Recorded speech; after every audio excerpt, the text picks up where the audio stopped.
In this video, we'll be painting up a Shambling Mound from the Dungeons & Dragons Wizkids range.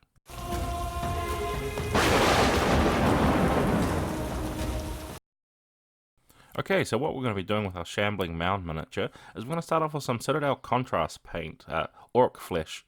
And we're going to be using this to be painting over the entirety of the miniature itself. It's giving a big nice coat over the whole area, so make sure you grab a nice big base brush to cover a whole heap of area pretty quickly with this, because you want to be nice and fast with contrast paints, as they have a tendency sometimes to dry funny, and they can leave spots that have already dried and other places that haven't dried, and they can darken down very fast when painted over top of each other. So good way to just grab a nice wide brush and paint a bigger area as you can at once. And this area on the miniature is quite covered in a lot of nooks and crannies too, so don't forget to work your brush in there.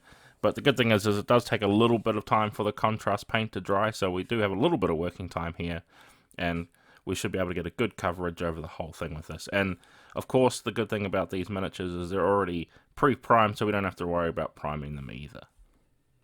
Okay, so once we have our Shambling Mound all completely covered in the orc flesh, what we're going to do now is we're going to come in with some vallejo khaki.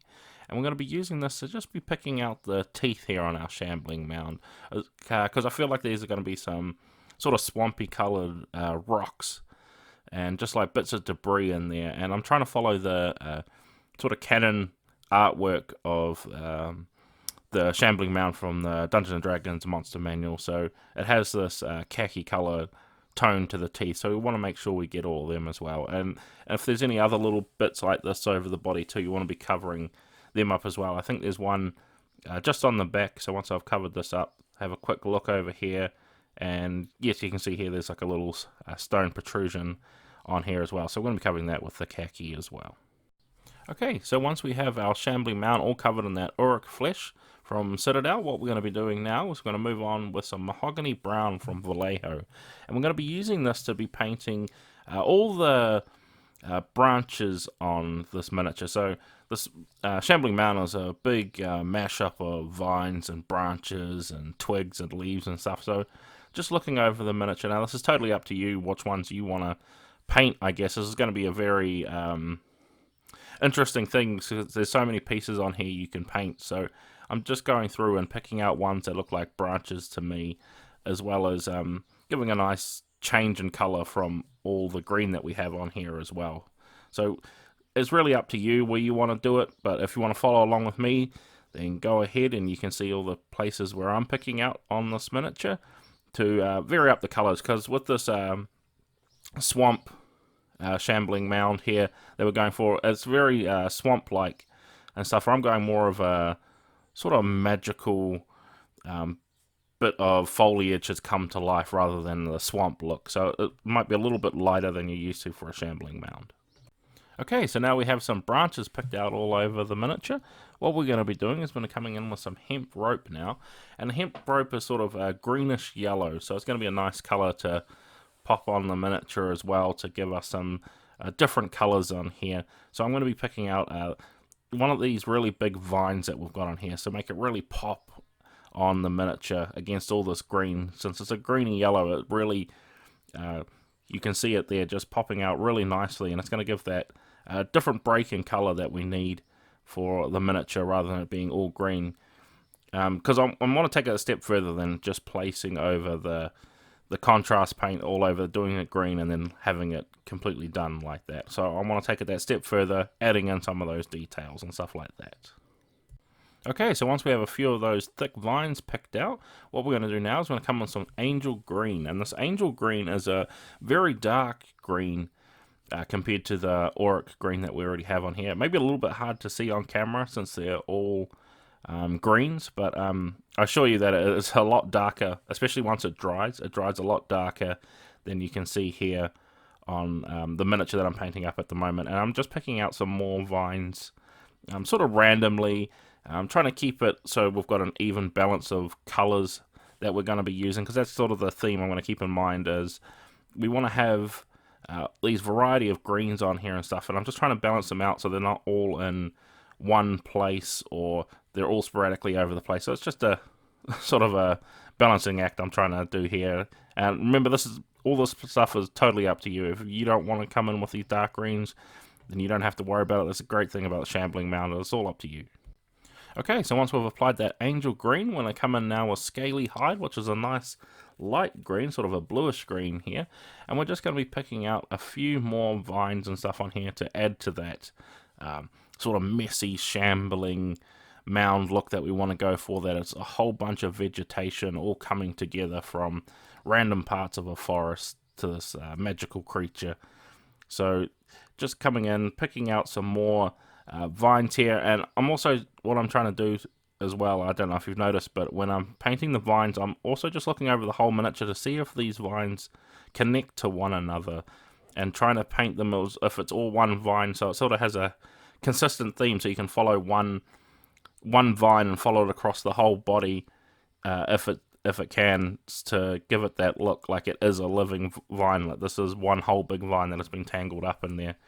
So that's just a hint if you want to go for the sort of realism like I am, just trying to make it look like all the vines are connected and it's all one vine throughout the whole thing if you can see it sculpted on there. Okay, so once we have those vines picked out, we're going to come in now with jungle green. And this is a really, really bright green. So what I'm going to be doing with the jungle green is I'm going to be using it to be picking out most of the leaves I can see here on these miniatures. Since I'm going for the sort of magical swamp and forest is all animated and come to life, I want to go with these bright colors. But if you want to go for more a swampy color, you might want to go with either browns or reds or some very sort of dull colors. But I want to keep this sort of really magical and bright, and it comes from all over the parts of the forest. So I'm going with these jungle green color here to really pop out all the leaves on here, and it's going to pop out really nicely because it's so bright against all the other colors of the greens we'll be placing on here. So these leaves are going to really stand out quite nicely. Okay, so once we have all our leaves picked out, what we're going to do now is we're going to come in with some castle grey.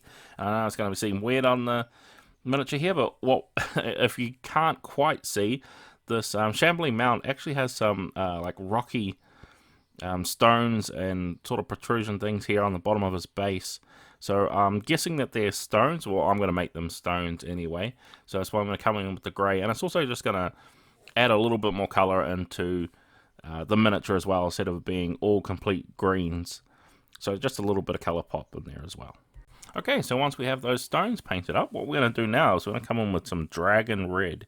I'm going to be using the dragon red to be painting all of our mushrooms on our Shambling Mound here. You can see he has quite a lot of mushrooms on his head, and he has just one sneaky one on his shoulder as well that you can see. But we want to give a good coverage of the dragon red. Now, it may take a couple of layers since we've already covered most of this miniature in green, and there's a little one on his side of his shoulder that I was telling you about. It can be quite hard to notice, especially since we covered the whole thing in the orc flesh.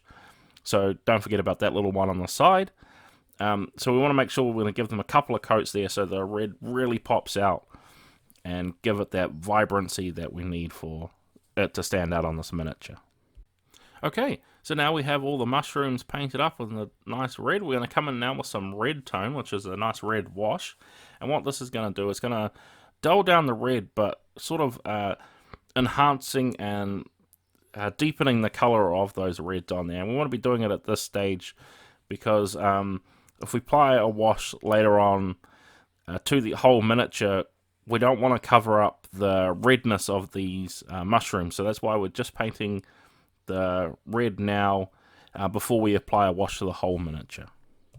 Okay, so now what we're going to be doing once that wash is dry is we're going to come in now with some green tone and some lahmian medium from Citadel, which is a paint thinner, which is designed for thinning down paints into like a wash consistency, or when you apply it to a wash, it thins it down to a much finer consistency, so you can get a little bit lighter wash color in your washes. So I didn't want such an intense green on all these green parts and yellow parts and brown parts that were painted on the Shambling Mound, because I still want these colors to stick out, whereas I think if I had gone with the full green, it would have given everything the green tint, and we want to keep all those colors that we've got on here. So that's why I've washed it down with the lahmian medium just a little bit.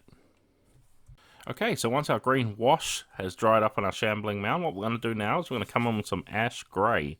And we're going to be using the ash grey to just be giving a quick little dry brush on top of the dark grey we already had here on our stones to make them pop out a little bit and look a little bit more like realistic stones. Okay, so now what we're going to be doing is we're going to be adding some ivory from vallejo here. And what we're going to be doing with the ivory color is we're going to be picking out some dots on all of our mushrooms here, making them look like toadstool mushrooms. So just coming on here, picking out some dots, placing them semi-randomly as I can, making them all different sizes as much as I can. And I'm going to be applying this over all the mushrooms, or making them look like this magical toadstools, maybe like a fairy magical circle has summoned this, or these enchanted sort of beings have summoned this, so that's why I'm going with the slightly magical toadstool type mushrooms. But by all means, you may want to place some ordinary mushrooms in here. You may not want to go with white dots on all of them. It's totally up to you what you want to do here, but I'm going to be placing polka dots basically over all of the little mushrooms. Okay, so once we've applied those dots to the mushroom, what I've done is I've just placed some PVA glue to the bottom of our base, and I've just got some static grass here, basically from Warlord Scenics, and I'm going to be sprinkling it over everywhere that we've covered in the PVA. So this grass is quite light, quite a bright green, and it also has a few little bits of rocks in here too, so it's going to give us hopefully a cool realistic ground effect on here. And I went with the light green so it makes our Shambling Mound stand out a lot from the base. And also I'm going to be adding in some grass tufts. I shouldn't say grass tufts, I should say flower tufts rather than grass tufts.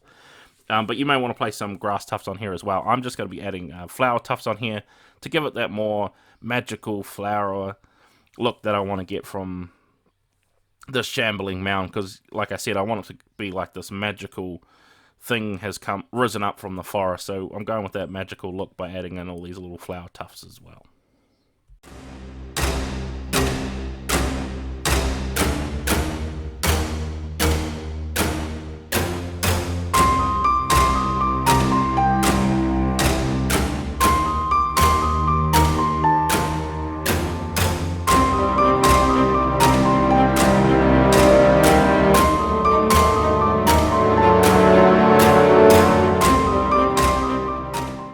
And with that, we have completed our Shambling Mound miniature from the Dungeons & Dragons Wizkids range.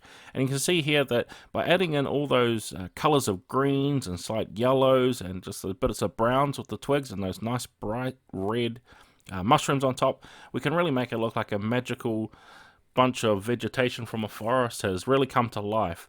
So I hope you've enjoyed me painting up this miniature, whether you want to follow along yourself in these easy step-by-step parts, or you just enjoy watching me paint up some miniatures. I'd just like to thank you all for watching, and I hope to see you in the next video.